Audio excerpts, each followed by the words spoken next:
guddoonka iyo xubnaha sharafta leh oo islaamaya salaanka bacdi xeerkan waxaan rabaa inaan ka tilmaamo anoo u mahad celinaya guddigii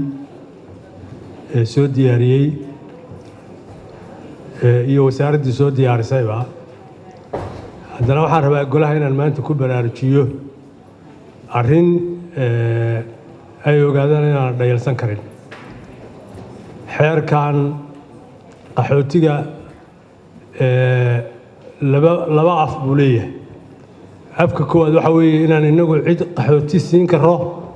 cidna magan gelin karo afka labaadna waxa weeye uu saameynta ku leeyahay markaynu xeerkaa qaadanno wixii ka dambeeya inaynu ku biiray waddamada magangelyada iyo qaxootiga samayn kara taa macnaheedu waxa weeye innaga dadkeenna waxaa fuulaya culays ah inaan loo aqoonsan karin inay qaxooti doon yihiin soomaaliya waa ogtiin waa burburtay soddonka iyo dhowrkaa sannadood waxay ku caymatay run iyo been mid kasta dunida ha ku galeene dadkii dalka ka tegey iyagaa halkaa soo gaadhsiiyey iyagaa dhisay iyagaa nolosha ku soo celiyey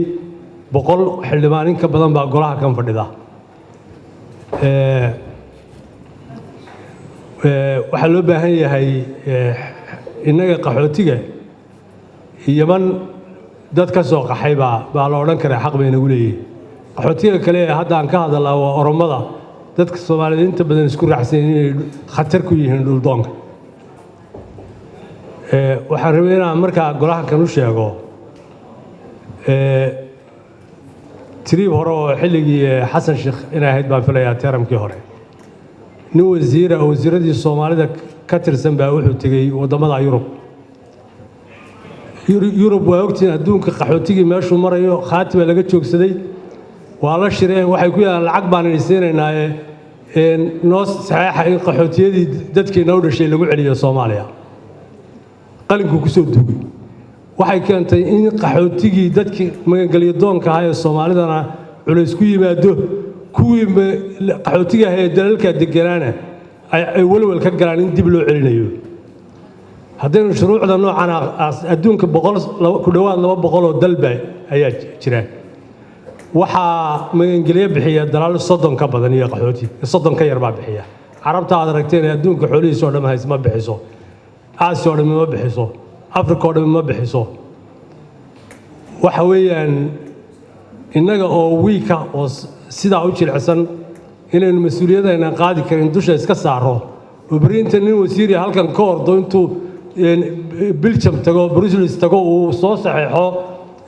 qaxootigii soomaalida dalka dib loogu soo celiyo inta dhinac laga tuso 200 milyan khatarteeda leedahay sharcigan lagu xakameeyo inaanu xadgudub ku samaynayn dadka Soomaaliyeed ama hadda magangelyo doonka ama qaxooti doonka ama hore u ahaa oo dalalka ku noolaa oo khatar ku gelin karo in dib loogu soo celiyo ama santiin